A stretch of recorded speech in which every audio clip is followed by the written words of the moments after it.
So hello friends, welcome back to our channel. ये है part 3 इस पर्टिकुलर वीडियो स्लाइड का। ठीक है, अगर आपने 2 पार्ट क्वेश्चंस के नहीं देखे हैं, go and check that out. हम लोग बहुत शॉर्ट में अब डिस्कस करते चलेंगे। ठीक है, सो ये क्वेश्चन आया था, that is performance appraisal. Basically methods of performance appraisal ज़्यादा इंपॉर्टेंट है, but I would suggest you कि आप परफॉर्मेंस अप्रेजल की डेफिनेशन वगैरह भी गो थ्रू करके जाइए, सो दैट कि it will help you score extra point. ठीक है, coming to the performance appraisal. Performance appraisal क्या होता है? It is record of performance of all the employees making promotion, demotion, transfer. ठीक है, परफॉर्मेंस अप्रेजल क्या होता है? बेसिकली रिकॉर्ड किया जाता है, एम्प्लॉयज की परफॉर्मेंस रिकॉर्ड की जाती है। किस पर्पज के लिए? सो दैट कि एनालाइज कर सके कि क्या वो पर्सन किस चीज़ के लिए एलिजिबल है। क्या वो प्रमोशन के लिए एलिजिबल है कि नहीं, उसका डिमोशन होना चाहिए, ट्रांसफर कर देना चाहिए on the basis of any performance और सिचुएशन, राइट। ये सारी चीज़ें असेस की जाती। परफॉर्मेंस अप्रेजल और क्या होता है? ये कंटिन्यूस इवैल्यूएशन होता है एम्प्लॉय के परफॉर्मेंस का। इससे क्या होता है कि जो एम्प्लॉयर है, परफॉर्मेंस इवैल्यूएशन से क्या होता है कि जो एम्प्लॉयर है वो क्वालिटी डिसीजंस प्रिपेयर कर पाते हैं। ठीक है, क्योंकि कंटिन्यूस इवैल्यूएशन होता है तो हमें पता रहता है कि अच्छा एम्प्लॉय कैसा बिहेव कर रहा है या क्या काम है उसका, एंड सो ऑन। ठीक है, इससे ये भी ज़रूर हम लोग आइडेंटिफाई कर पाते कि क्या उस एम्प्लॉय को रिवॉर्ड करना चाहिए उसके एक्सेलेंट वर्क परफॉर्मेंस के लिए, या फिर क्या उसको ट्रेनिंग प्रोवाइड करनी चाहिए। ठीक है, उसके पुअर परफॉर्मेंस के लिए। ये चीज़ डिस्कस की गई। मेथड्स ऑफ परफॉर्मेंस अप्रेजल क्या है? कॉम्प्रिहेंसिव परफॉर्मेंस अप्रेजल है, ट्रेडिशनल मेथड परफॉर्म किए जाते हैं। ठीक है, रैंकिंग मेथड यूज़ की जाती है, पेड कंपैरिजन किया जाता है। तो ट्रेडिशनल मेथड कैसे होता है? तो ranking method, first second third जैसे ग्रेडिंग दे दी जाती थी। उसके बाद पेड कंपैरिजन होता था, ग्रेडिंग मेथड की जाती थी। ठीक है, पेड कंपैरिजन मतलब एक दूसरे के साथ कंपेयर किया जाता, पेयर अप कर दिया जाता था। फिर ग्रेडिंग मेथड हुआ करती थी।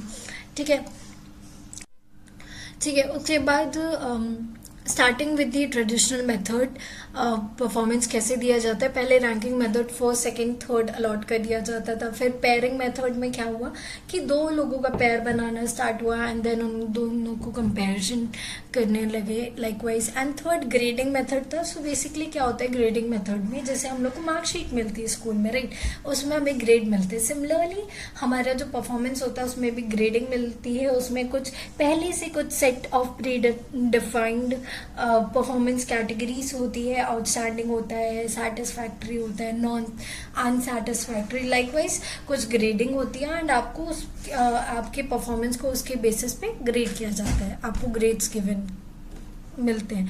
ठीक है, उसके बाद आता है क्या?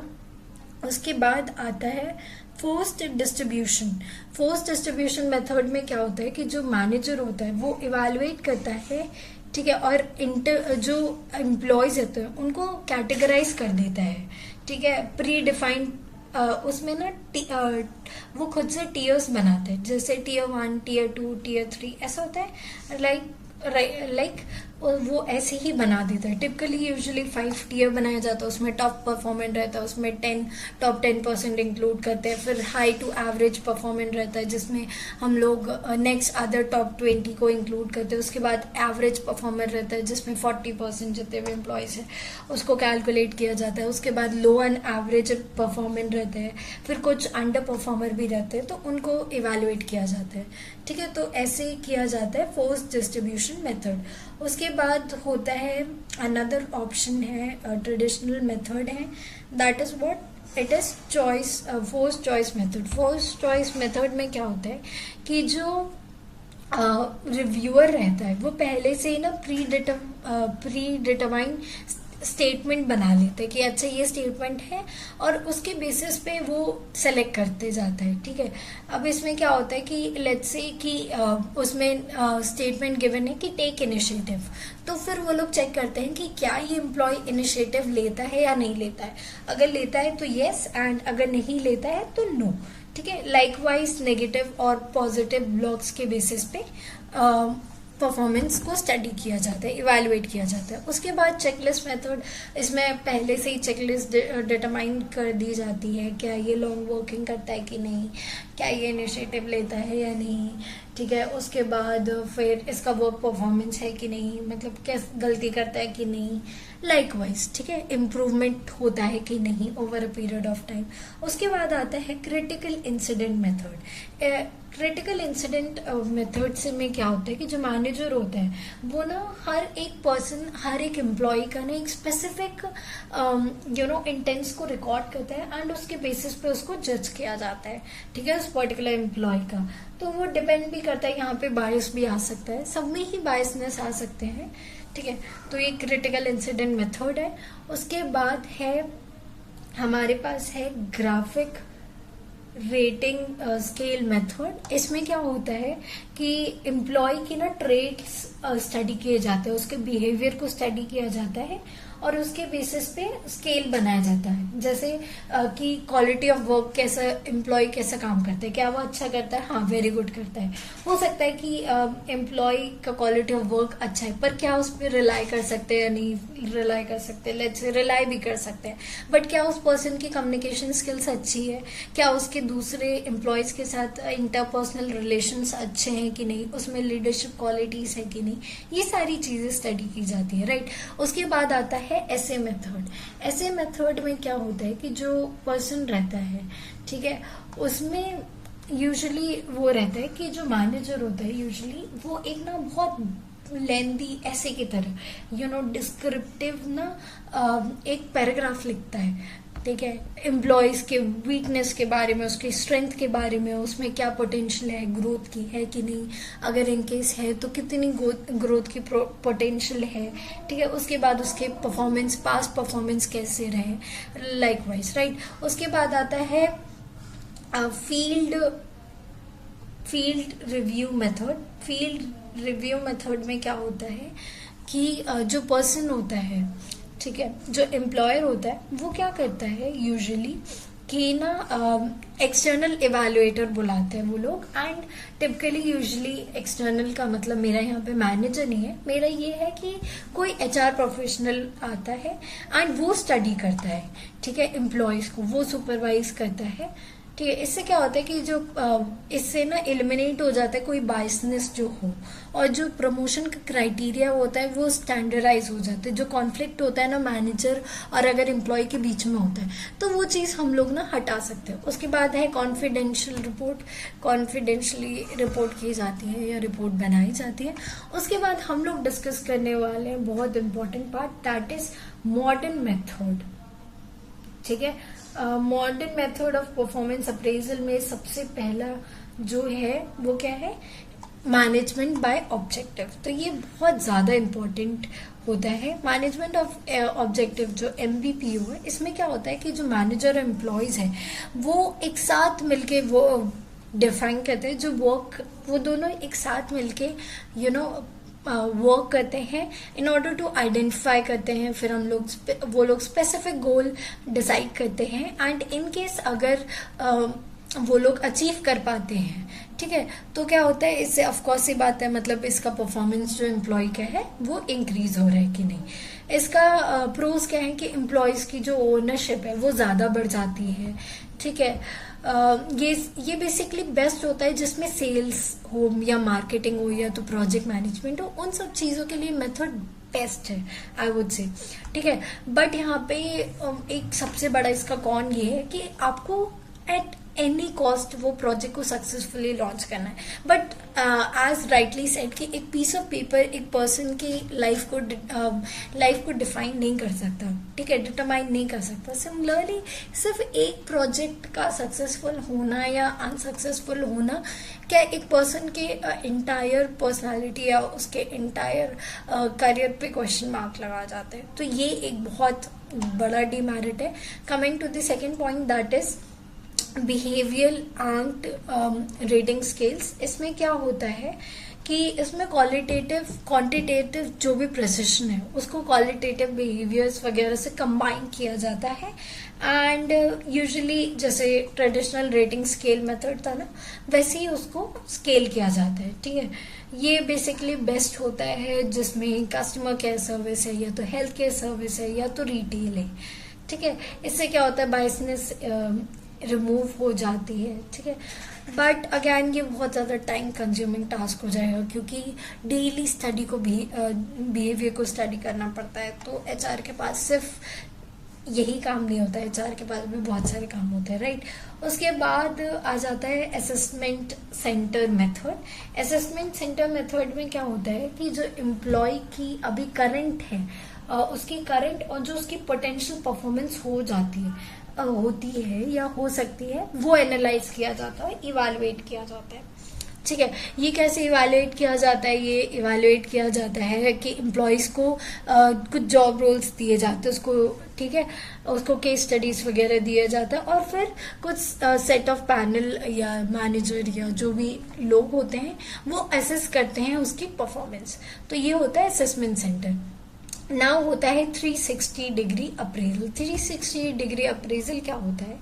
इसमें ये होता है कि पर्सन का सब कुछ स्टडी किया जाता है कि वो कैसे इंटरैक्ट करता है, वो अपने सुपरवाइजर के साथ कैसे इंटरैक्ट करता है, वो अपने कलीग्स या पीयर्स के साथ उसके कैसे रिलेशंस है, और रिपोर्ट्स वगैरह सब डिटरमाइन की जाती है। Last but not the least, human resource accounting. वो कितनी वैल्यू होल्ड करता है, कितनी नहीं वैल्यू होल्ड करता है, वो जो टास्क करता है क्या वो रिप्लेसेबल है या नहीं है, क्या हम उसकी तरह एम्प्लॉय ऐसा ढूंढ पाएंगे या नहीं, उसके बेसिस पे ये डिटरमाइन किया जाता है। Now another topic that is wage determination. Wage determination क्या होता है? ये बहुत कोर प्रोसेस होता है ह्यूमन रिसोर्स का। ह्यूमन रिसोर्स का वेज डिटर्मिनेशन बहुत इंपॉर्टेंट कंसेप्ट है, both employ as well as work employer, right. इसमें मैनेजमेंट क्या होता है? मैनेजमेंट डिटरमाइन करती है पहले से कुछ स्टैंडर्ड रेम्युनेशन, सैलरीज या जो भी कॉम्पनसेशन होती है वो पहले से डिसाइड कर लेती है, depending on the job roles जो भी ऑर्गेनाइजेशन के अंदर है, ठीक है। इसका जो इसका प्राइमरी ऑब्जेक्टिव होता है वो यही होता है कि एस्टैब्लिश करना है वेज स्ट्रक्चर, सो दैट वो फेयर हो सभी एम्प्लॉयज के लिए, ठीक है। और एक्सटर्नली जो भी कॉम्पिटेटिव है कि नहीं, वो एक्सटर्नली भी देखते हैं कि क्या वो इंडस्ट्री के हिसाब से कॉम्पिटेटिव है या नहीं, क्योंकि हो सकता है कंपनी को जो लगता है कि हम ये जो पे कर रहे हैं वो फेयर है, बट क्या वो इंडस्ट्री या जो भी दूसरे ऑर्गेनाइजेशन है उसके कंपैरिजन में कॉम्पिटेटिव है कि नहीं, ये चीज़ भी डिपेंड करती है, ठीक है। फाइनेंशियली वाइबल है कि नहीं, कंपनी खुद अफोर्ड कर पा रही है या नहीं, ये सारी चीज़ें देखना है, ठीक है। तो बेसिकली इसमें क्या होता है कि बैलेंस अचीव करना रहता है, सो दैट कि जो एम्प्लॉय है वो भी उसको नहीं लगे कि वो गलत, उसके साथ गलत हो रहा है, जो एम्प्लॉयर है उसके लिए भी गलत नहीं हो रहा है, एंड उसके बेसिस पे डिटरमाइन किया जाता है वेज, ठीक है। तो वेज के बहुत सारे मेथड्स होते हैं, ये बहुत इंपॉर्टेंट पार्ट है। मेथड्स ऑफ वेज डिटर्मिनेशन 2-3 बार पूछा गया है, so make sure you cover that up, ठीक है। उसके बाद है क्या है? Job evaluation method. Job evaluation method क्या होता है कि इसमें फॉर्मल इंटरनल मेथड होता है जिसमें डिटरमाइन किया जाता है कि एक्चुअली में कितनी जॉब रोल्स है, उसकी एक्चुअली में वर्थ कितनी है, ठीक है। ये कैसे पता लगाया जाता है? बहुत सारी इसके पीछे टेक्निक्स है, जैसे पॉइंट रेटिंग हो गया, जॉब रैंकिंग हो गया। इसमें क्या करती है? मैनेजमेंट डिटरमाइन करती है, ठीक है, on the basis of job rules, parameter determine करती है, क्या क्वालिफिकेशन चाहिए, कितने एफर्ट्स, क्या उनके पास डिसीजन मेकिंग रिस्पॉन्सिबिलिटी होनी चाहिए, नहीं होनी चाहिए, वर्किंग कंडीशन क्या है, एंड सो ऑन, ठीक है। सो बेसिकली इसमें क्लियर हायरार्की डिमांड की जाती है, जो भी जॉब्स स्ट्रॉन्गर डिमांड करती है स्किल सेट का, उसको क्या होता है कि ऑर्गेनाइजेशन में ज़्यादा रिस्पॉन्सिबिलिटी भी मिलती है, एट द सेम टाइम उसका किस लेवल ऑफ मैनेजमेंट में वो रहेगा वो भी डिटरमाइन होता है, ठीक है। And at the same time proportionately क्या होता है, उसका कॉम्पेंसेशन भी उतना ज़्यादा हायर होता है। सेकेंडली मार्केट वेज सर्वे। मार्केट वेज सर्वे से क्या होता है कि ये लोग ना डिटरमाइन करते हैं कि कॉम्पिटिटर ऑर्गेनाइजेशन कितना दे रही है विद इन सेम इंडस्ट्री, ठीक है। बेंचमार्क सैलरी कितनी होनी चाहिए वो डिटरमाइन की जाती है depending on the job profile, ठीक है, कि इस जॉब प्रोफाइल को एटलीस्ट मिनिमम इतना तो पे चेक सब जगह मिलता है, ऐसे कंपेयर करके डिटरमाइन किया जाता है कि असल में वेज कितना होना चाहिए, कितना कॉम्पनसेशन पे करना चाहिए, ठीक है। इससे क्या होता है? लेबर टर्नओवर रुक जाता है, क्योंकि एम्प्लॉय यूजुअली बहुत सारे ऑर्गेनाइजेशन इसलिए छोड़ के जाते हैं क्योंकि उनको बेटर पे कहीं और मिल रहा है, राइट। तो इससे ये चीज़ एराडिकेट हो जाती है। ये जो वो होता है ना कि एम्प्लॉय के अंदर एक गिल्ट होते हैं कि हम मुझे कम पे किया जा रहा है as per my job role and my skill set that I am giving likewise. तो इस थर्ड क्या है, कलेक्टिव बार्गेनिंग। कलेक्टिव बार्गेनिंग में क्या होता है कि ये जो मेथड है वो बेसिकली रिलाई करता है कि फॉर्मल नेगोशिएशन होता है ऑर्गेनाइजेशन के बीच में और ट्रेड यूनियन के बीच में, ठीक है। और वो लोग डिटरमाइन करते हैं, दोनों आपस में बैठ के बातचीत वीत करके डिटरमाइन करते हैं कि एक्चुअली में वेज कितना होना चाहिए, ठीक है। और वो लोग नेगोशिएट करते हैं एंड म्यूचुअली अग्री कर जाते हैं एक पर्टिकुलर वेज रेट में। वो वेज रेट ऐसा होता है कि सो दैट कि उनके कॉस्ट ऑफ लिविंग वगैरह भी कवर अप हो जाए, कुछ बेनिफिट्स वगैरह भी अगर मिल पाए तो डिटरमाइन हो जाते हैं, ठीक है। और ऐसे वेज जो है वो वेज सेलेक्ट किए जाते हैं या वेज डिसाइड किए जाते हैं, ठीक है।